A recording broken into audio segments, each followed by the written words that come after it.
আমাকে রাস্তায় আক্রমণ করেছে। আমি আওয়ামী লীগের আমি 15 সাল থেকে আওয়ামী লীগ থেকে বলছি।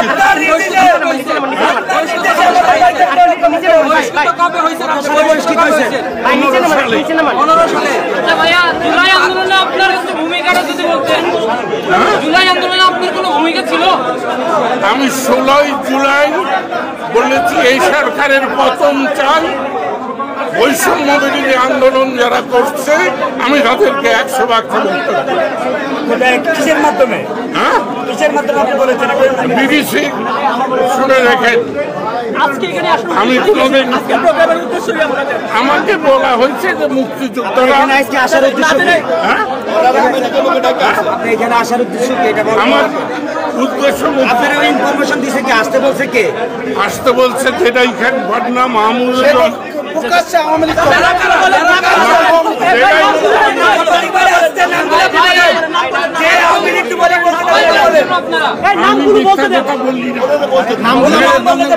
আমার যাই পরিণতি হোক নামগুলো বলেন, আপনি নামগুলো বলেন। আমি তো বললাম আপনাকে যারা আসতে বলছে তাদের নামগুলো বলেন। আমি তো নাম বললাম যেটাই খান না ডাক্তার মাহমুদ এবং বুলবুল, এই তিনজন। মাহমুদ তো আজকে আপনি কি বক্তব্যটা এখানে দেওয়ার জন্য কি ডিজাইন করছেন, আপনি কি বক্তব্যটা দিতে চাচ্ছেন? এইবার ভালো ওই যে যাকে আপনারা বক্তব্য করলেন আমি ওখান থেকে উঠে আসলাম। আমি ওর সাথে বসতে চাই না।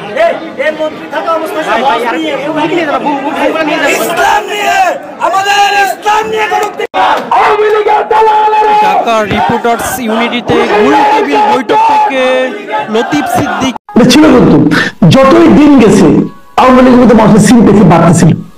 কেন বাড়তেছে বলেন তো? বাড়তেছে কিন্তু এটা বাস্তবতা। আমরা মাঠে যাই ভাই, আমরা শুনি এগুলো। কেন বাড়তেছে? বাড়তেছে এই কারণে যখন তারা দেখতেছে আওয়ামী লীগের নাম উচ্চারণ করলে পরে তাকে পেটানো হচ্ছে, আওয়ামী লীগের বিভিন্ন বাড়িঘর ভাঙচুর করা হচ্ছে, তারা মুসলিম দল হিসেবে দাবি করবে। ওই লিডারটা মনে করেন সে করাপ্ট লিডার, কোনো সন্দেহ নাই। সে মানুষের ক্ষতিও করছে, তাও কোনো সন্দেহ নাই। সে মানুষকে অত্যাচার করছে, তাও সন্দেহ নাই। কিন্তু যখন তার বাড়িটা ভেঙে দিচ্ছেন, আগুন দিয়ে জ্বালিয়ে দিচ্ছেন, এটা কিন্তু আমরা ওখানকার সাধারণ মানুষের মধ্যে একটা নেগেটিভ ইম্প্যাক্ট ফেলতেছে। তারা বলতেছে যে একটা খারাপ ছিল, ঠিক আছে বিচার করো, কিন্তু তুমি আগুন ধরে জ্বালাই দিলে কেন? হিসাবটা কিন্তু এই জায়গায়।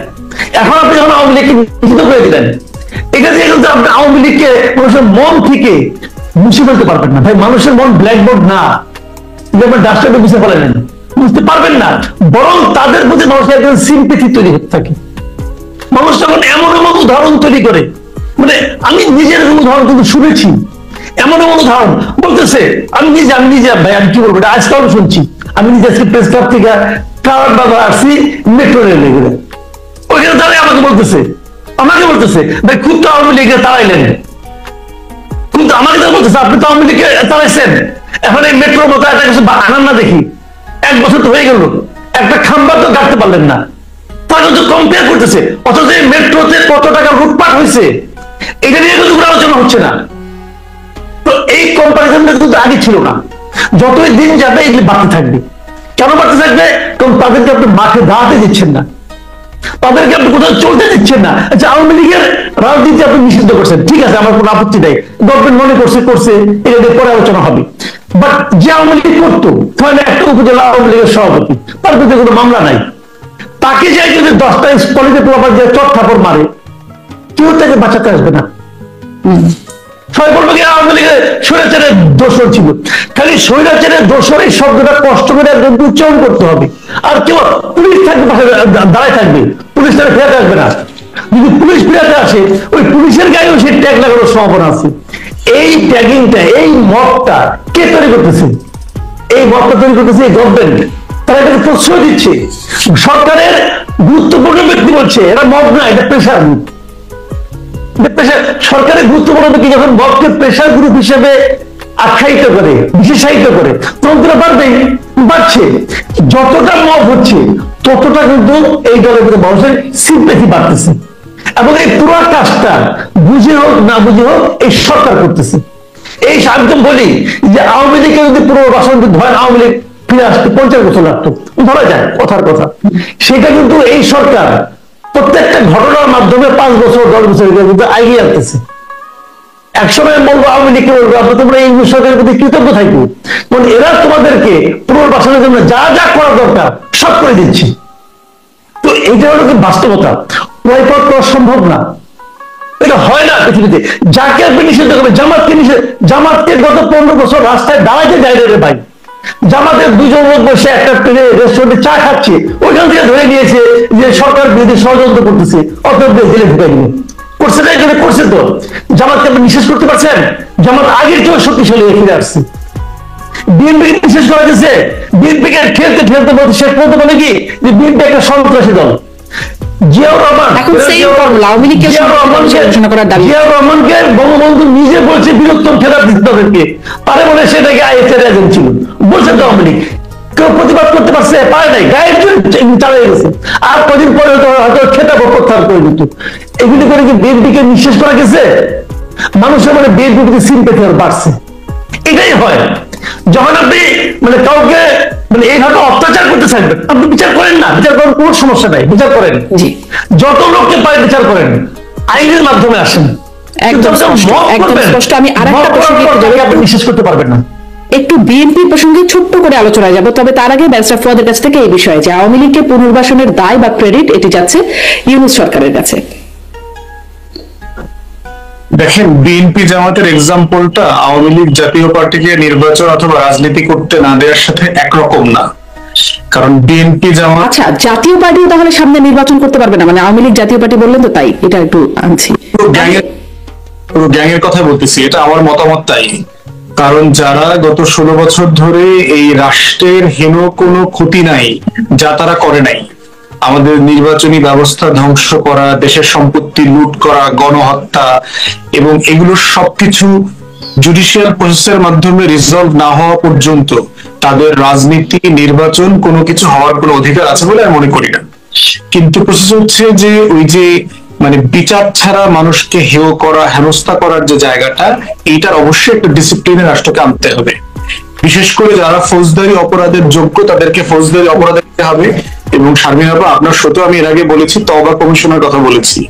যারা আওয়ামী লীগের পদস্থ নেতা না, এমপি মন্ত্রী ছিল না, লুটপাট ফৌজদারি অপরাধের সাথে জড়িত না, এমন মানুষের জন্য আপনি একটা রিহ্যাবিলিটেশন, একটা বডি করতে হবে। তওবা কমিশন বলছি, এই লোকগুলা গিয়ে ওখানে তওবা করবে, হেফাজতে হুজুরদের কাছে পাগড়িদেরা তওবা করে বলবে আমি ভুল করছি, আর করবো না, এরকম করে তাদেরকে মাফ করে আপনি সার্ভিস লেভেলে নিয়ে আসবেন। সেখানে কি জামাতও যাবে? জামাতও যাবে, মানে 71-এর জন্য তারাও কি যাবে? এটা তো 24-এর আলোচনা, আমরা তো 71-এর আলোচনা করতেছি না। তো কিন্তু অপরাধের তো ক্রিমিনাল অফেন্স, আপনিও আইনজীবী, তাহলে তো একই, গণহত্যা যদি হয়। হই না, আমি এখন 24-এর আলোচনা করতেছি। যে দায়িত্ব ছিল শেখ মুজিবের ডিল করার, আওয়ামী লীগের সরকার সেটা ডিল করে নাই। অতএব 71-এর ইস্যুস যারা ফেল করছে তাদের উপর চাপায় দেন। ডক্টর কামালরা এখনো বেঁচে আছে, কিন্তু এখন কি করা যাবে না? আওয়ামী লীগ ফেল করছে বলেই তো আপনারা আসছেন, আপনারা এখন ডিল করার দায়িত্ব নিচ্ছেন। শুধু এখানে গণ অভ্যুত্থান হয়নি, গণ অভ্যুত্থান হয়েছে আওয়ামী লীগের 16 বছরের দুঃশাসন অপরাধের কারণে হয়েছে। তার মানে যদি ধরেন এই এক্সিস্টিং গভর্নমেন্টের বিরুদ্ধে কখনো কোনো আন্দোলন হয়, তখন আওয়ামী লীগ আবার মাঝখান দিয়ে চলে আসতে পারবে না? সেটা তো প্রশ্ন হচ্ছে, সেটা আসবে কিনা সেটা ডিপেন্ড করতেছে লট অফ যদি কিন্তু আছে। প্রশ্ন হচ্ছে যে আমরা 24-এর ইস্যু কিভাবে ডিল করব। এখানে তো আপনি 71-এর যুদ্ধাপরাধের বিষয় আনলে তো হবে না ভাই, এই বিষয়ে তো আমি ডিল করতে পারবো না। এটা তো শেখ মুজিবের ডিল করার দায়িত্ব ছিল, সেই সরকার ডিল করতে পারে নাই। আওয়ামী লীগ 16 বছর 19-20 বছর ক্ষমতা ছিল, তারা তো করতে পারে নাই, তাদের ব্যাপার, তাদেরকে জবাবদিহিতার মধ্যে আনেন। আমরা আলোচনা করতেছি যে গণহত্যাটা গত বছর, সেই গণহত্যার বিচারটাই তো ভালোভাবে এখনো করতে পারছি না আমরা, সেই আলোচনাটা তো করতে হবে। অতএব সেই জায়গাটাতে একটা জুডিশিয়াল প্রসেসের মধ্য দিয়ে এই কনক্লুশনে আসতে হবে। আমি প্রস্তাব করেছিলাম যে ঐক্যমত্য কমিশনে আওয়ামী লীগ জাতীয় পার্টি 14 দলের রাজনীতি নির্বাচন করার সুযোগ থাকবে কি থাকবে না, এটা এজেন্ডাভুক্ত করে আলোচনা করা উচিত। আমি বহু আগে বলেছি, কমিশন করবার জন্য বলেছি, জনগণের মতামত নেবার জন্য বলেছি, যে প্রসেস ফলো করে মতামত নিয়ে এই সিদ্ধান্তে কালেকটিভলি আসতে হবে। কারণ বিএনপি জামাতকে নিষিদ্ধ করার মতো করে ট্রিট করা আর গণ অভ্যুত্থানে পরাজিত একটা শক্তিকে, যে গণহত্যা মানবতা বিরোধী অপরাধ করেছে, যে দেশকে স্বাধীনতা সার্বভৌমত্ব বিক্রি করে দিয়েছে, তাকে পুনর্বাসন করা, রাজনীতি করতে দেওয়াটা, এটা 45 সালে নাৎসি এবং মানে আমার এখানে প্রশ্নটা ছিল যে একই ধরনের মানে গণহত্যা ক্রিমিনাল আইন অনুযায়ী যদি বলি গণহত্যা তো গণহত্যাই, যদি মানে আওয়ামী লীগের বিরুদ্ধে সে অভিযোগ হয়, একাত্তর জামাতের বিরুদ্ধে সে অভিযোগ, কিন্তু সময় গেছে বলে ওটা বাদ হয়ে গেল। আমি আসলে আজকে আর এই আলোচনায় খুব বেশি যাওয়ার সুযোগ নাই। মাসুদ কামালের কাছ থেকে আমি একটু শেষ বক্তব্য এখানে শুনে নিই। মানে পাকিস্তানের পররাষ্ট্রমন্ত্রী এসেও বললেন যেগুলো মীমাংসা হয়ে গেছে 2 দফা, এখন সেটাও এখন মীমাংসা হয়ে গেছে। মানে আপনার ছোট্ট একটা মতামত দিয়ে শেষ করি, আমার সময় শেষের দিকে একদম। সামনে আবার একটু কথা বলতে হবে, আপনার কনক্লুশনটা রং।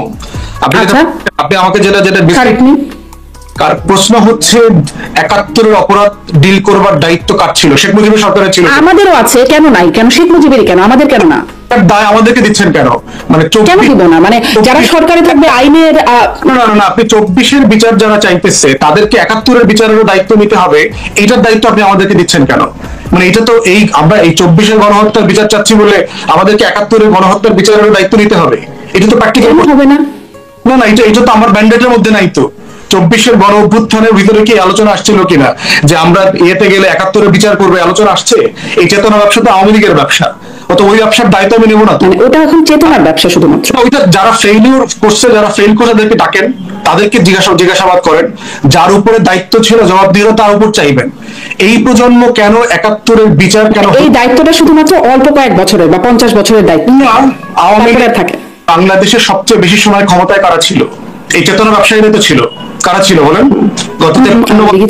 আওয়ামী লীগ ছিল।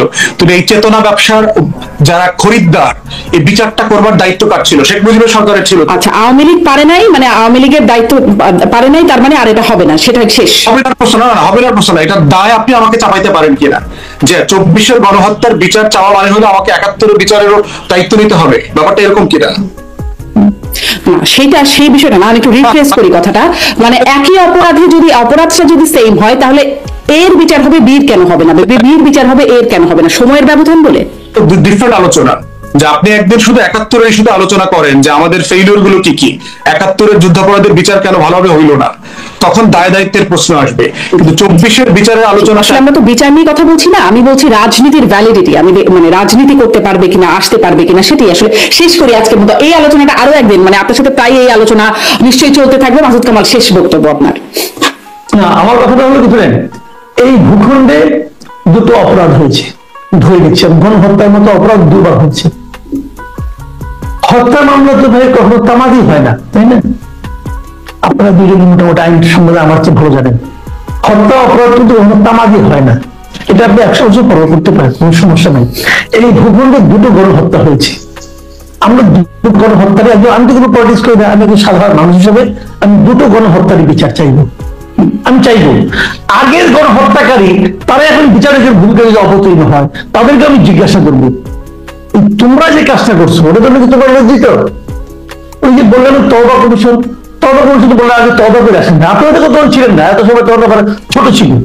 জামাত করতে অদ্ভুত দল, ওদেরকে যা জিজ্ঞাসা করবেন সব তারা খবর দিতে পারে, কিন্তু কোন দেশে কি হয়েছে, ইতিহাস, ভূগোল, পাটিগণিত সব জানে। খালি 71-এর কথা বললেই বলে কি ওই সময় আমরা ছোট ছিলাম। ঠিক আছে, আপনারা ছোটই ছিলেন, অসুবিধা নেই কোনো, তওবাটা করেন। অথবা আপনাদের যারা বড় ছিল তাদের কাজটা ঠিক হয় না, এই কথা বলেন, বললে কিন্তু আমরা একটু স্বস্তি পাই। 2টোই হতে হবে, সব গণহত্যার বিচার হতে হবে। এই যে পররাষ্ট্রমন্ত্রী বলে গেল আমাদের দেশে এই 2টারই সমাধান হয়ে গেছে, এটা এক ধরনের অধ্যত্ত। এই অধ্যত্তটা আমরা তাদের ডেকে এনে এই অধ্যত্তটা আমরা শ্রবণ করলাম, আমরা এই জন্যই ডেকেছিলাম কিনা জানি না, এটা এক ধরনের অধ্যত্ত। ভাই পৃথিবীতে আপনি যদি কোনো গণহত্যা করেন, এই ধরনের কোনো ঘটনা, আপনি বলেন ইরাক কি কুয়েতকে ক্ষতিপূরণ দেয় নাই? দিয়েছে তো ভাই, দিয়েছে, দিতে হবে আপনাকে। এটা তা আপনি আমাদেরকে দিবেন না কেন? ওই আলোচনায় যারা করবো না। এখানে যে বিহারিরা আটকা আছে ওরা তো এখনো বাংলাদেশের নাগরিকত্ব নেয় নাই, তো ওদেরকে আপনি নিবেন না? এই আলোচনায় মীমাংসা কবে হলো? আর উনি বলছেন মীমাংসা নাকি 2বার হয়ে গেছে। কাগজ দেখান, কোথায় মীমাংসা হয়েছে? দেখান কাগজটা। উনি বলছেন নাকি ভুট্টো সাহেব 74-এ আসছিল, 2000 সাল 5 বছর তাই দেখান না চুক্তি হয়েছে, কি হয়েছে, কিভাবে হয়েছে দেখান। বলে যে হ্যাঁ বুঝলাম, তাহলে শেখ মুজিবটাকে আনলো কেন, শেখ মুজিব জড়াই ধরলো কেন, এগুলি বলেন আপনি। শেখ মুজিব ভুল করছে এই জন্য এটা বলবো না, সে ভুল করতে পারে, দুইজন আসলে যে ক্ষমতা ধরে সে ভুল করতে পারে, কিন্তু আমার যে দাবিটা, জাতি হিসেবে আমাদের দাবিটা, এটা ভ্যালিড, সেটা আপনি আমাকে দেখান কোথায়। তো উনি যেটা বলছেন ওটা এক ধরনের অধ্যত্ত, এবং সেই অধ্যত্ত দেখাই গেছেন আমাদের এসে আমাদের পররাষ্ট্র উপদেষ্টা তো এটা প্রতিবাদ করছেন, উনি সেটা মানেন নাই, উনি ঠিক বলেন নাই। তো আমি আমাদের পররাষ্ট্র সচিব আমাদের গভর্নমেন্টের কাছ থেকে এই ধরনের আচরণ আশা করি, তারা ঠিক করেছেন মনে করি। কিন্তু প্রধান উপদেষ্টা নিজে বলেছেন ফেব্রুয়ারিতে নির্বাচন চাচ্ছেন, এবং ওনার কথা অনুযায়ী পরের দিন উনি ইলেকশন কমিশনে চিঠি পাঠিয়েছেন, ইলেকশন কমিশন প্রস্তুতি নিচ্ছেন, এবং যেখানে যেভাবে হওয়ার দরকার ফেব্রুয়ারিতে নির্বাচন হওয়ার জন্য সবকিছু সেভাবেই হচ্ছে। এর মধ্যে নির্বাচন কমিশনের দৃঢ়তা মনে হয় এক জায়গায় একদিন দেখলাম সিইসি বলে বসলেন, সরকার যদি তার মতো করে করতে চায় তাহলে উনি পদত্যাগ করে ফেলবেন। বেশ একটা দৃঢ়তাপূর্ণ কথাবার্তা বলেছেন, আমার ভালো লেগেছে শুনতে। তার প্রশ্ন হলো জামায়াতে ইসলাম এবং এনসিপি তাদের যে দুটো দাবি, এই দুটো দাবিকে আপনি একেবারে উড়াই দিবেন? আমার কথা হলো এটা, তারা তো এটা দাবি করেছে ভাই, বিএনপি বড় দল, কোনো সন্দেহ নেই। এখন বিএনপির একটা দাবি আছে, বিএনপি একটা বক্তব্য আছে, জামায়াতে ইসলামের একটা বক্তব্য আছে, এনসিপি একটা বক্তব্য আছে। আমি কিন্তু তিনটা বক্তব্যের কোনটা সঠিক কোনটা বেঠিক এটা নিয়ে আলোচনা করছি না, এই আলোচনা আরো অনেক পরে আলাপ, হয়তো আমার সেই যোগ্যতাও নাই, পরবর্তী যদি বলতে গল্প করে যা বুঝি। কিন্তু আমার কথা হলো কি, তিনটা দল তো আপনি তিনটা দল মূল দল ধরি আমরা, আমি এনসিপি কে মূল দল ধরি না আসলে, আমি এনসিপি কে ওরকম দল ধরি, এনসিপি কে আমি এবি পার্টির নিচে ধরি, যদি এখানে আছে আমাদের এখানে, সেজন্য আমি মনে করি যে এবি পার্টির হচ্ছে অত বড় দল না, এই পার্টির নিজের দল যেটা। তারপরে ধরলাম তর্কের ক্ষেত্রে ধরি, তারা যে দাবিগুলো তুলেছে, এই দাবিগুলো কিন্তু আপনাকে বিবেচনা নিতে হবে ভাই। আপনি গাইড জন্য কিছু করতে পারবেন না, আপনাকে বিবেচনা নিয়ে বুঝাইতে হবে যে কেন এই দাবিটা ঠিক না, এটা আপনাকে বলতে হবে। এবং যে দাবিটা এনসিপি করেছি, এনসিপি দাবিটা কি একদম অযৌক্তিক? আপনি শুনে ভাবেন, ওরা বলতে চাচ্ছে যে আপনারা একটা সনদ করলেন, জুলাই সনদ করলেন, সবগুলি রাজনৈতিক দল মিলে বসিয়ে করলেন, করার পর সেই সনদে কিছু নিয়ম আমরা কিন্তু শুনলাম, কিন্তু ৭৩টার ব্যাপারে তারা একমত হয়েছে মোটামুটি, আরগুলি আছে। এই ৭৩টা যে আলটিমেটলি থাকবে, পরবর্তী সরকার যে এগুলি ফলো করবে, তার গ্যারান্টি কোথায়? এখন তারা যদি গ্যারান্টিটা চায়, চাওয়াটি অন্যায়, যদি গ্যারান্টি না থাকে তাহলে একদিন বসে এই সমস্ত এই যে চা বিস্কুট খাওয়া প্রয়োজনটা কি ছিল, এই প্রশ্ন তো উঠতেই পারে। এখন সেটাকে ৭৩টা একমত হয়েছে, কিন্তু ৭৩টা আপনি কিভাবে বাস্তবায়ন করবেন এটা নিয়ে কিন্তু ঝামেলা এখন চলছে। এটা নিয়ে ওনারা এনসিপি একভাবে চাচ্ছে, জামায়াতে ইসলাম আরেকভাবে চাচ্ছে, বিএনপি আরেকভাবে চাচ্ছে। এই তিনটার সুরাহা হইতে হবে ভাই, আমরা সুরাহা চাই। তিনটা দল সুরাহা না হলে কি হবে এটা এই ফ্রড বের করতে পারবে। ওনারা পলিটিক্যাল পার্টি, ওনারা এর একটা অংশ, ওনারটাকে শুনি তারপর আমরা বলি। হ্যাঁ জি, ব্যারিস্টার ফুয়াদ, সুরাহা না হলে কি হবে এই প্রশ্নটাও পুরনো, তারপরে এই প্রশ্নটা করতে চাই।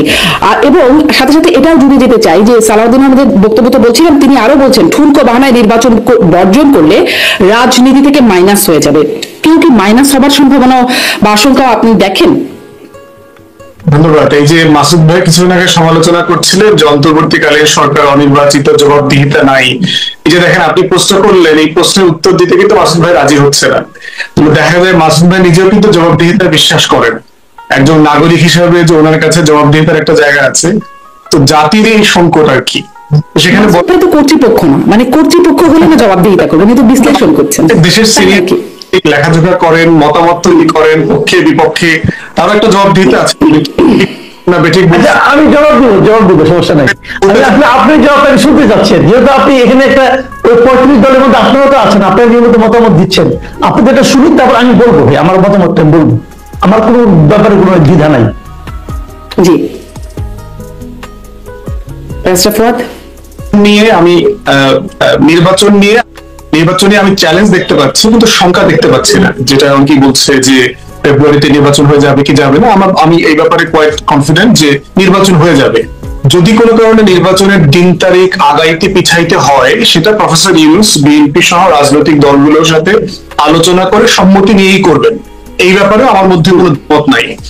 এবং শারমিন আপা অথবা মাসুদ ভাইয়ের মনে থাকার কথা যে আমি কিন্তু একমাত্র ব্যক্তি রাজনৈতিক দলের যিনি শুরু থেকে প্রফেসর ইউনূসের উপরে নির্বাচনের ব্যাপারে আমি আস্থাশীল ছিলাম।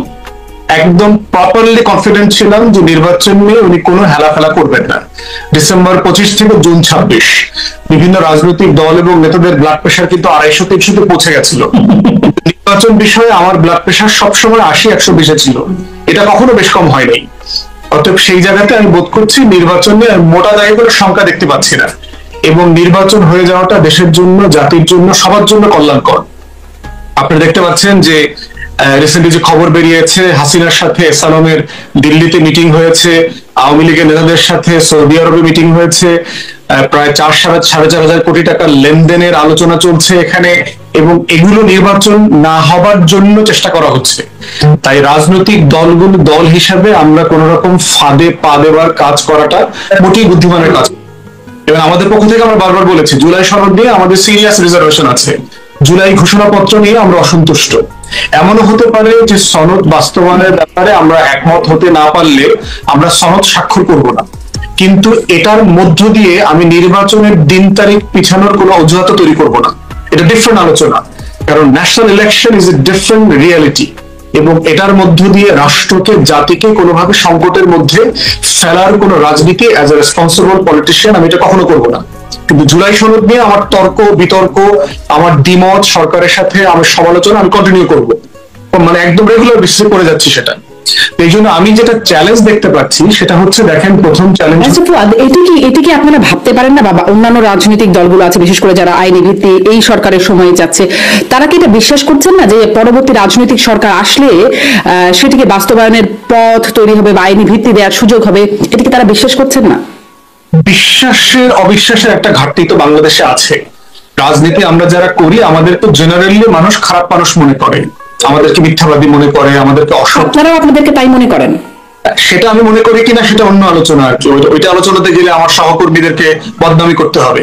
বাট আমি ভাবে আমি সহ বলছি যে আমাদেরকে সাধারণত দেশের মানুষ খারাপ মানুষ মনে করে, বাজে মানুষ মনে করে, অসৎ মনে করে যে আমরা এই রাজনীতি করে লুটপাট করে খাই, আমরা তদবির করে খাই, আমরা ঠিকাদারি করে খাই। অতএব সেই জায়গাটাতে ঐতিহাসিকভাবে এই সত্যতাগুলো আমরাই রাজনীতিবিদদের প্রতিষ্ঠিত করেছি। এমনটা না যে এটা সবাই মিলে মিথ্যা কথা বলছে, ব্যাপারটা এরকম না। এটা রাজনীতিবিদরা প্রজন্মের পর প্রজন্ম এই কাজগুলো অন্যায়ভাবে করে তাদের ব্যাপারে এই ধারণাগুলো জাতি তৈরি হয়েছে। আপনি দেখেন আসিফ ভাই তখন আরো বেশি ইয়াং ছিলেন, ক্যাম্পাসে ছিলেন। 80-র দশকে যে রাজনীতিটা হয়েছে, সবাই কিন্তু তখন মনে করেছিল যে 90-তে 3 জোটের রূপরেখার ভিত্তিতে বাংলাদেশটা একটা ভিন্ন বাংলাদেশ হবে। লিখিত 3 দলের 3টা জোটের আলাদা প্রস্তাবনা ছিল, কই হয় নাই তো।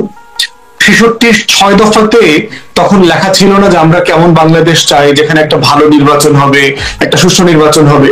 তাহলে কেন 2025 সালে এসে আমাকে ঐকমত্য কমিশনে আবার নির্বাচন নিয়ে কথা বলতে হচ্ছে, কেয়ারটেকার সিস্টেম নিয়ে কথা বলতে হচ্ছে, নির্বাচন কমিশনের সংস্কার নিয়ে কথা বলতে হচ্ছে? আমরাও 111-এর সরকার যখন আসলো, আপনার মনে থাকার কথা, ডক্টর আকবর আলী খানকে দিয়ে কিন্তু একটা রিফর্ম কমিশন করা হয়েছিল। উনি কয়েক শত রিফর্মের প্রস্তাবনাও তৈরি করে দিয়ে গেছিলেন, কিন্তু আওয়ামী লীগ এসে তো সেগুলো রেটিফাই করে নাই পার্লামেন্টে, সেগুলো ফেলে দিয়েছে।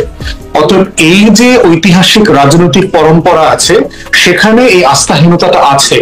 তাই আজকে যারা আমরা বাস্তবায়নের ব্যাপারে সিরিয়াস কমিটমেন্ট চাই, আমরা যারা বলছি যে জুলাই সনদটা স্বাক্ষরের দিন থেকে বাস্তবায়িত হতে হবে, পার্টিকুলারলি যেই ধারাগুলোতে কোনো দ্বিমত নাই, আমরা সকল রাজনৈতিক দল একমত হয়েছি, তাহলে সেটা বাস্তবায়ন করবার জন্য কেন 2026-এর নির্বাচন হয়ে আরো 2 বছর সময় আমি কেন নষ্ট করব?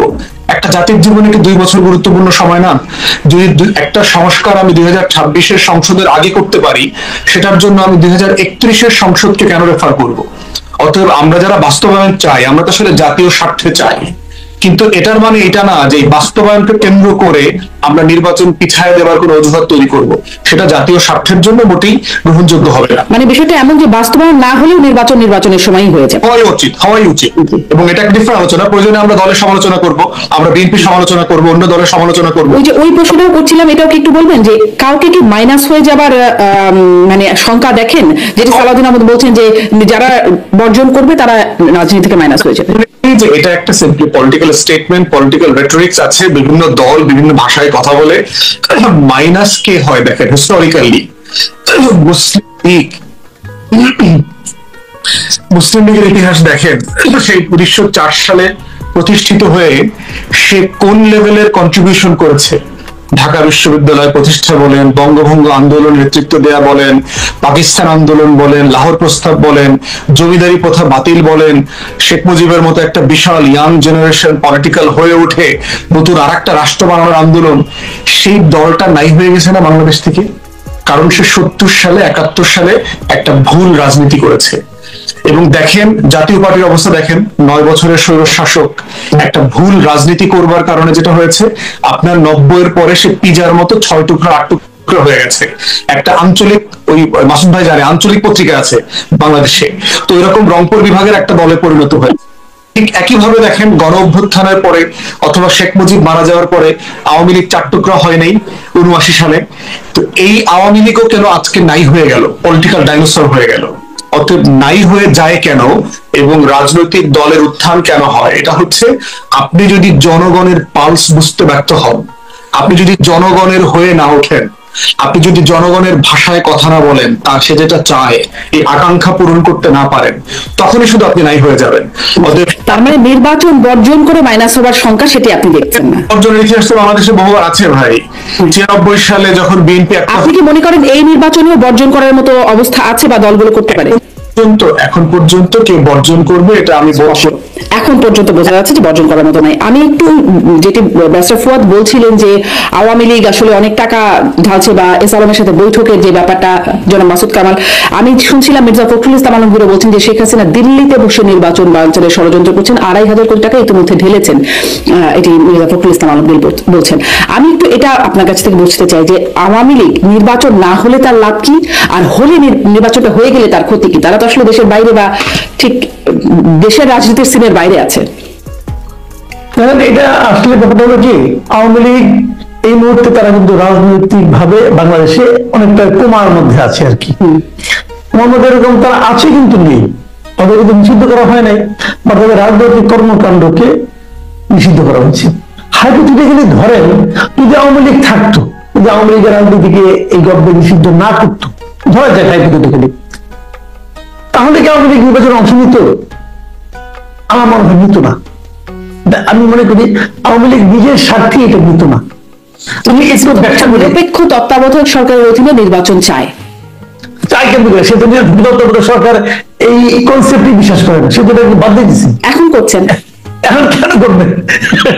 উনি যেটা বাদ দিচ্ছেন, নিরপেক্ষ তত্ত্বাবধায়ক সরকারের কনসেপ্ট, এটাকে হত্যা করছে কি ঠিক আছে না? এখন ওটা উনি চাটবেন কি? নিজের থুতু ফেলে দেওয়া থুতু নিজে আবার চাটবেন? ওনার মতো নেত্রীর কাছে আশা করি না, উনি তো আপসীন ব্যক্তি, উনি বলেন কেন? এটা ওনার বলার সাজে না ভাই। কিন্তু ওরা কেন করতো না সেটা আমি আপনাকে একটু বলি টেকনিক্যালি। তারা করতো না এই কারণে, আওয়ামী লীগের যারা নেতৃবৃন্দ আছে এরা যদি আপনি স্তর বিন্যাস করেন, প্রথম স্তরের নেতা নেত্রী কেউ বাংলাদেশে ওপেন নাই, হয় জেলে নয় বাইরে। দ্বিতীয় স্তরের নেতা যারা আছেন তারাও প্রচুর কামিয়েছেন, তারাও বাইরে। তৃতীয় স্তরের নেতারাও নাই, তারাও বাইরে, কেউ বাইরে কেউ পালিয়ে আছেন। যদি আওয়ামী লীগ নির্বাচনে অংশ নিত, এদের নামে সবার মামলা মোকদ্দমা আছে, তাহলে কারা নিত? প্রত্যেকটা উপজেলা, প্রত্যেকটা আসনে চতুর্থ স্তরে যারা নেতা আছে তারা হয়তো নির্বাচনে অংশ নিতে পারতো, যদি আওয়ামী লীগ ইলেকশন করতো। আমি আবার বলছি, এটা কিন্তু হাইপোথেটিক্যাল কথা বলছি আমি। যদি আওয়ামী লীগ নির্বাচনে অংশ নিত, এই যে চতুর্থ স্তরে যারা নেতা তারা ইলেকশন করতো, এবং কেউ জিততো কেউ হারতো, কিন্তু তারা কিন্তু দলের নেতৃত্বে চলে আসতো। তখন এই প্রথম 3 স্তরের নেতৃবৃন্দ এরা কিন্তু মনে করতো তার নেতৃত্বটা গেল। আমি আপনাকে এক্সাম্পল দিয়ে বলি, ফেনীতে জয়নাল হাজারী একসময় কিন্তু বিশাল কিছু ছিলেন, পরবর্তীতে ওনারা অনুপস্থিত। ওনার যিনি ড্রাইভার, এই নিজাম হাজারী, উনি বলছেন আমার ড্রাইভার, আসলে এটা ড্রাইভার না, হয়তো কাজিন কিছু একটা হবে নাকি। নিজাম হাজারী যখন এমপি হয়ে গেলেন, জয়নাল হাজারী কিন্তু ফেনীতে ঢুকতে পারে নাই ভাই। ওনার মতো দাপটের ব্যক্তি জয়নাল হাজারী ঢুকতেই পারে নাই। কাজে এই তৃতীয় সারির লোকজন যখন নেতৃত্বে চলে আসতো, তখন আওয়ামী লীগের প্রথম, দ্বিতীয়, তৃতীয় সারি যারা নাকি এখনো মনে মনে কল্পনা করে কোন একদিন দেশে ব্যাক করবেন, তাদের ব্যাক করার সুযোগ থাকতো না। এই জন্য তারাই নির্বাচনে অংশ নিতে দিত না কাউকে। এটা আমি একটা হাইপোথেটিক্যাল কথা বললাম। তাহলে এখন কি হয়েছে? তাদের এই কাজটা সরকার নিজেই করে দিচ্ছে যে যাও, তোমাদের আসতে হবে না, তোমরা নির্বাচন করতে পারবে না। এখন তারা কি করবে? তাদের হাতে তো অপরিমিত অর্থ, এটা অস্বীকার করার কোনো নাই, মানে দ্বিধা নাই। এদের হাতে অপরিমিত, মানে আমার আপনার চিন্তার বাইরে অর্থ তাদের কাছে আছে। তারা সেই অর্থ নিয়ে বাইরে বসে আছে, ওখান থেকে বাইরে থেকে আসলে টাকা পয়সা পাঠানো খুব সহজ। কিছু লোক একজন একটা জায়গায় একটা উপজেলায় মনে করেন আপনার একটা বিশৃঙ্খলা তৈরি করতে কত টাকা লাগে? খুব বেশি টাকা লাগে না ভাই। তো এখন তারা ওই টাকা ইউজ করতে পারে। এটা তারা কেন করবে বলি? দেশের মানুষের ভালোর জন্য করবে, দেশের গণতন্ত্রের উন্নয়নের জন্য করবে তা কিন্তু না। তারা এই কাজটা করে বোঝানোর জন্য যে এই সরকারকে নির্বাচন দিতে পারে না, অথবা আওয়ামী লীগকে নির্বাচন থেকে বাদ রেখে এই সরকার একটা ভুল করেছে সেটা প্রমাণ করার জন্য দেশে এবং বিদেশে তারা এই ধরনের একটা প্রচেষ্টা চালাতেই পারে। এই চালানোটা আমি খুব অস্বাভাবিক মনে করি না, কিন্তু যদি চলে সেটা আমাদের জন্য ভালো হবে না। এখন এইটা আপনি বন্ধ করবেন কি? বিবৃতি দিয়ে আপনি কি বন্ধ করবেন? বিবৃতি শুনে তারা বাদ দিব? বরঞ্চ আমি মনে করি এই সমস্ত বিবৃতি তাদেরকে উৎসাহিত করবে, বলবে দেখো ওরা আমাদেরকে ভয় পাচ্ছে। এটা হলো সরকারের দায়িত্ব, সরকার এটা কিভাবে হ্যান্ডেল করবে। আওয়ামী লীগকে তো সরকারই নিষিদ্ধ করছে, সরকারকে বুঝতে হবে এই দলটাকে নিষিদ্ধ করলে পর, এটা আওয়ামী লীগের বড় দল ভাই, একটা বড় দলকে আপনি নিষিদ্ধ করছেন, তার তো অনেক নেতা কর্মী এই দেশে আছে, তার অনেক সমর্থক আছে, এই দল যে করে না তাও আওয়ামী লীগকে ভোট দেয় এমন লোক অনেক আছে। তো তাদের তো আপনি মন খারাপ করছেন, মন ভেঙে দিয়েছেন, তো তাদেরকে আপনি কিভাবে হ্যান্ডেল করবেন তার একটা প্ল্যান আপনার থাকতে হবে। সেই প্ল্যানটা এই সরকার আছে কিনা আমি জানি না। যদি সেই প্ল্যানটা প্রস্তুতির সরকারের না থাকে তাহলে কিন্তু নির্বাচনে ঝামেলা হতে পারে, আবার নাও হতে পারে। আমি জাস্ট একটা আশঙ্কার কথা বললাম। হ্যাঁ, কিন্তু আমি যে প্রশ্ন করছিলাম যে আসলে নির্বাচন হয়ে যদি যায়, মানে না হলেও তারা ক্ষমতার বাইরে, হলেও তারা ক্ষমতার বাইরে বা একরকম সিনের বাইরে, তাহলে নির্বাচন না হওয়াতে তাদের আগ্রহটা কি? মানে নির্বাচনে না হওয়া বা বানচালের পেছনে যে তারা টাকা খরচ করছে, এটি করে তাদের লাভ কি হচ্ছে? বা লাভ হয় না, তারা তো এটা বলার চেষ্টা করবে, মানুষকে বোঝানোর চেষ্টা করবে। দেখো আওয়ামী লীগকে বাদ দিয়ে নির্বাচন করলে নির্বাচন করাটা কত কঠিন। এই যে ধারণাটা মানুষকে দিতে চেষ্টা করবে, দেশবাসীকে দেওয়ার চেষ্টা করবে, দেশের বাইরে দেওয়ার চেষ্টা করবে, তারা এই চেষ্টা করবে না। নির্বাচন যদি বানচাল, মানে আমি জাস্ট একটু বোঝার জন্য জিজ্ঞাসা করছি, যদি বানচাল করা হয় তাহলে তো নির্বাচনটা হলো না, মানে এই সরকারই থাকলো, শুনেন তাই না? হলো না, নির্বাচন একদম বানচাল করবে, নির্বাচন হবে না, এত ক্ষমতা বাইরের থেকে করা সম্ভব না ভাই। ওই দু একটা জায়গায় আগুন টাগুন লাগাবে, দু একটা জায়গায় একটু ভাঙচুর করবে, এই করবে, এর চেয়ে বেশি কিছু করা সম্ভব না। আচ্ছা 2014 নির্বাচন আপনি আমার বলেন, 2014 সালে কিন্তু বিএনপি যদি তোর প্রপার ইলেকশন হতো 2014-তে, তাহলে বিএনপি ক্ষমতায় আসলে ভাই, সিম্পল একদম। আওয়ামী লীগ একদম উড়ে যেত, বিএনপি তখন ক্ষমতায় আসতো। 2014-তে যদি নির্বাচনটা একটা তত্ত্বাবধায়ক গভর্নমেন্টের আন্ডারে যদি হইতো, তাহলে তখন বিএনপি কত স্ট্রং পার্টি ছিল, তার সঙ্গে ছিল জামাত এবং বিএনপি মিলে কিন্তু 2014 নির্বাচন বন্ধ করতে পারছিল। তারা কি ভাঙচুর এবং এই সমস্ত না দিয়ে আপনার বিভিন্ন ঘটনাকে তারা ঘটায় নাই, চেষ্টা করে নাই, পারছে? পারে নাই তো ভাই, এটা কঠিন। শুনেন, সরকার রাষ্ট্রযন্ত্র যে, সে কিন্তু আমি মাঝে মাঝে বলি যে সরকার হচ্ছে দেশের সবচেয়ে বড় মাস্তান, তাদের হাতে সমস্ত কিছু আছে। তারা যদি চায় এটাকে থামানো কঠিন। কাজে আওয়ামী লীগের ওই নির্বাচন, যেটা কোনো নির্বাচনই না, সেই নির্বাচন ওই সময় সবচেয়ে জনপ্রিয় দল বিএনপি এবং তার সঙ্গে জামাত একটা অর্গানাইজ, তারা দুইটা মিলে থামাতে পারে নাই। এটাকেও আওয়ামী লীগ বাইরে থেকে থামাই দেবে এটা মনে করি না। জি, আমি ব্যারিস্টার ফুয়াদের কাছে এই প্রশ্ন করতে চাই যে নির্বাচন হয়ে যায়, মানে বানচালের তো ষড়যন্ত্র করছে, হয়ে গেলে আওয়ামী লীগের ক্ষতি কি, বিশেষ ক্ষতি আছে কিনা? এই সাথে সাথে আমি আরেকটা প্রশ্ন আপনার কাছে, মূল যে প্রশ্নটা আপনার কাছে করতে চাই সেটি হচ্ছে যে আপনি বলছিলেন যে জুলাই সনদ বাস্তবায়ন হোক না হোক, মানে নির্বাচনের সময় হয়ে যাবে, সেটি আপনি এখন পর্যন্ত এটাই মনে হচ্ছে। কিন্তু আমি দেখছিলাম যে সার্জিস আলম ফেসবুকে একটা পোস্ট করছেন, তিনি একটা একরকম থ্রেট দিচ্ছেন যে জুলাই সনদের আগে নির্বাচন মানে আর কোনো আলোচনা করা যাবে না, যদি কোনো আলোচনা থাকে সেটি নির্বাচন মানে জুলাই সনদ বাস্তবায়ন আইনে ভিত্তি দেওয়ার পরে। আমি যদি প্রথমে একটু পড়ি, শেষের অংশটুকু একটু অশ্লীল হয়ে গেছে, গালাগালি পর্যায়ে চলে গেছে, ওই অংশটুকুতে না যাই। জুলাই সনদের মাধ্যমে মৌলিক সংস্কার বাস্তবায়নে যারাই বাধা হয়ে দাঁড়াবে তাদের মুখোশ জনগণের সামনে উন্মোচন করা হবে। জুলাই সনদ বাস্তবায়নের নিশ্চয়তার পর অন্য আলাপের শুরু হতে পারে, তার আগে না। উপদেষ্টা হোক আর রাজনীতিবিদ, কাউকেই ছাড় দেওয়া হবে না। সাধু সাবধান, কে কি করছেন কিংবা করতে যাচ্ছেন কোনো কিছু গোপন থাকবে না। শেখ হাসিনা তো জান নিয়ে পালাইতে পারছে, আপনারা সেটাও পারবেন না। তারপরে অংশটা অনেকটাই মানে বলার মতো না, কিন্তু এই যে শেখ হাসিনা জান নিয়ে পালাইতে পারছে, আপনারা পারবেন না, আপনারা কাদেরকে থ্রেট দিচ্ছে? জুলাই সনদ বাস্তবায়ন না হলে কাদের উপরে এই থ্রেটটা, হুমকিটা? দেখেন, মাসুদ ভাইকে যেটা জিজ্ঞেস করছিলেন যে আওয়ামী লীগের আসলে লাভ ক্ষতি কি নির্বাচনটা বানচাল করলে, আওয়ামী লীগ আসলে কি চায়? আওয়ামী লীগ চায় হচ্ছে বর্তমান সরকারকে আন্ডারমাইন করা যে কোনো মূল্যে। গণ অভ্যুত্থানের পরে বাংলাদেশ তোমরা আসলে কি পাইলা, বাংলাদেশিরা তোমরা আসলে কি পাইলা? ইউনূস সরকার পাইলা তো, যে আসলে নির্বাচনই করতে পারে না। তাহলে আমি না হয় ধরো ডামি নির্বাচন করছি, রাইতের নির্বাচন করছি, বা নির্বাচন তো করছি, আর এখন তো সব গণ অভ্যুত্থানের পক্ষে তোমরা, তো সেই সরকার তো একটা নির্বাচন করতে পারতেছে না, দেশের আইন শৃঙ্খলা পরিস্থিতি নিয়ন্ত্রণে নয়, আমলারা কথা শোনে না, ইলেকশন কমিশন একটা আপিল শুনানির ভিতরে দুই পক্ষের মারামারি থামাইতে পারে না, সে 43,000 সেন্টারে নিরাপত্তা কেমনে দিবে? এই যে একটা নতুন গণ অভ্যুত্থান পরবর্তী বাংলাদেশের উপরে জনগণের যে আস্থা তৈরি হওয়ার জায়গাটা, এই আস্থাটাকে আঘাত করা, এই আস্থাটা ভেঙে যাবে, এটা সে চায়। দ্বিতীয়ত যেটা চায় যে পাঞ্চাল করবার চেষ্টা করে যদি ফেব্রুয়ারি থেকে ইলেকশনটা পিছায়া দেওয়া যায়, তাহলে যেটা হবে রাজনৈতিক দলগুলোর ভিতরে বিভেদ এবং দূরত্ব বাড়বে, যে তখন আসলে কে আওয়ামী লীগের পক্ষ হয়ে নির্বাচন পিছানোর করতেছে, ষড়যন্ত্র করতেছে, কে আওয়ামী লীগের দোসর, কোন দল আওয়ামী লীগের কাছ থেকে টাকা নিচ্ছে, কোন দল এই এসালমের টাকা দিয়ে বড় বড় সমাবেশ মিছিল মিটিং করতেছে, কোন দল এসালমের সম্পত্তি পাহারা দিতেছে। এই যে একজনের ব্যাপারে আরেকজনের যে বক্তব্যগুলো আছে, যেগুলো আমরা সিটিং রুমে, বেডরুমে রেগুলার মাসুদ ভাইরা বিভিন্ন হাউসে গিয়ে গোপনে গোপনে কথা বলেন, এগুলো তখন পাবলিক হয়ে যাবে, যে আসলে কার ছেলে কোন কোম্পানিতে ডাইরেক্টর হয়েছে, কে কার গাড়িতে চড়ে, কে কার সম্পত্তি পাহারা দিচ্ছে, কার বস্তা কোথায়, কে কার ব্যাংকের মালিকানার দায়িত্ব নিছে, দখলের দায়িত্ব নিছে। এই আলোচনাগুলো তখন আসবে। আসলে যেটা হবে, তখন আওয়ামী লীগ বলতে পারবে, দেখো এই নির্বাচন তো মানে আমরা তো নির্বাচন বাইরে থেকে মানে এখন আসছে না কেন, তখন আসবে আর এখন আসছে না কেন? এখন আপনার খুবই বিচ্ছিন্ন আলোচনা আকারে আসছে আর কি। তখন যেটা আসবে, এটা অনেক বড় বড় দলের বড় বড় নেতারা তখন এগুলো বলবেন আর কি।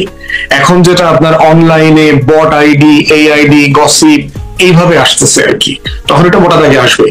এইটা করার মধ্য দিয়ে যেটা হবে যে গণ অভ্যুত্থানের ব্যাপারে, গণ অভ্যুত্থানের পক্ষের মানুষদের ব্যাপারেই গণ অভ্যুত্থানের সমর্থককারী জনগণরা তখন বিরক্ত হয়ে যাবে, যে কি করলাম, ওই তখন আগের ডায়লগ আওয়ামী লীগের মতো, আগেই তো বেশ ভালো ছিলাম, এই সেই এমন বাংলাদেশ কি চেয়েছিলাম, ওই সব আলোচনা আসবে। এইটা হলো তার টার্গেট। থার্ড যেটা চায় আওয়ামী লীগ, সেটা হচ্ছে গণ অভ্যুত্থানের পরে একটা নির্বাচিত সরকার আসা মানে হচ্ছে রাষ্ট্রের একটা সাংবিধানিক ধারাবাহিকতা, সরকার ব্যবস্থার একটা ধারাবাহিকতা প্রতিষ্ঠিত হয়ে যায়। অতএব এই ধারাবাহিকতা প্রতিষ্ঠিত হয়ে যাওয়া মানে হচ্ছে যে আওয়ামী লীগের রাজনীতিটা এই ধারাবাহিকতার যে বাইরে, আওয়ামী লীগ ছাড়াও যে বাংলাদেশে রাজনীতি এবং নির্বাচন হতে পারে, এইটা প্রমাণিত হয়ে যাবে। সেটার মধ্য দিয়ে যেটা হবে, আওয়ামী লীগের রাজনীতি আরো বেশি বিপদে পড়বে, এবং যেটা বারবার বলি যে সে আসলে ডাইনোসরের মতো কঙ্কালে পরিণত হবে। অতএব এই সংকটগুলোকে সামনে রেখে যতটুকু সম্ভব সরকারকে আন্ডারমাইন করা, বিব্রত করা, হেয় করা, এই কাজগুলো হচ্ছে আওয়ামী লীগ এখন চায়।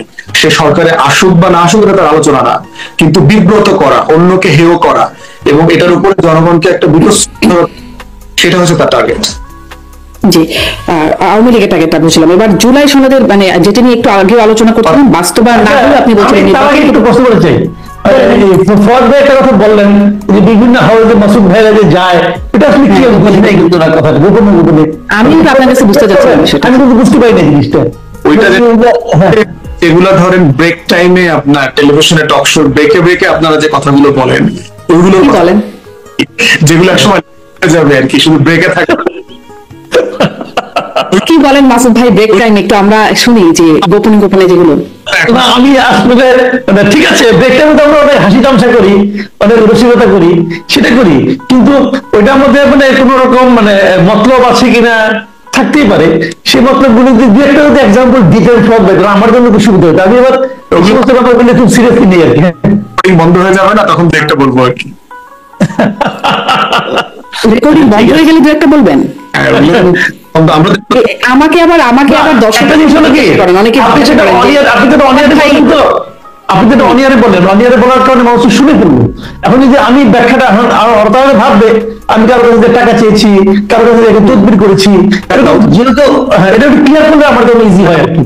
যেটা বলছি, ধরেন আমরা পার্সোনালি অনেক ঘটনা জানি, ধরেন কে কোন কোম্পানি, কোন রাজনৈতিক দলের কোন নেতা আওয়ামী লীগের কোন কোম্পানির ব্যবসা বাণিজ্য দেখভাল করতেছে, চাঁদাবাজি করতেছে, তাদের কাছ থেকে কত টাকা নিচ্ছে, এগুলোর তো অনেক ঘটনা আমরা জানি। পাবলিক স্পেয়ারে বলবার মতো সাফিসিয়েন্ট এভিডেন্স তো আমাদের কারোর কাছে নাই।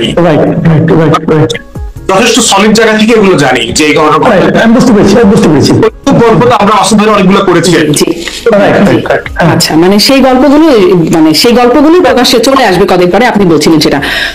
হ্যাঁ, ব্যাসফদ এবার যদি ওই প্রশ্নটা করেন যে জুলাই সনদ বাস্তবায়ন না হলে সার্জিস আলম যে হুমকিটা দিচ্ছেন যে যান নিয়ে পালাইতে পারছেন শেখ হাসিনা, আপনারা পারবেন না, কাদেরকে হুমকি দিচ্ছেন বলে আপনার মনে হয়, এবং বাস্তবায়ন না হলে তাহলে আলোচনা আগাবে কি করে? জি দেখেন, মানে এই পার্সোনাল স্টেটমেন্টে বকডাউন হওয়া জরুরি না। মাসুদ ভাই একটা গুরুত্বপূর্ণ কথা শুরুতে বলছেন, সেটা হচ্ছে যে সকল রাজনৈতিক দল পিয়ার চায়, যে সকল রাজনৈতিক দল আপনার এখনই গণভোটের মাধ্যমে এটা বাস্তবায়ন চায়, যে সকল রাজনৈতিক দল আমরা যারা এখনই এটার বাস্তবায়নের ব্যাপারে ফরমান প্রোক্লামেশন জারি করার কথা বলছি, সংবিধান নাই অথবা আছে যে বিতর্কটা আছে, এটা তো একটা তর্কটা তো আছে, দাবিটা তো আছে, রাজনৈতিক দাবি, এবং এই দাবিটা থাকা তো অরাজ্য না।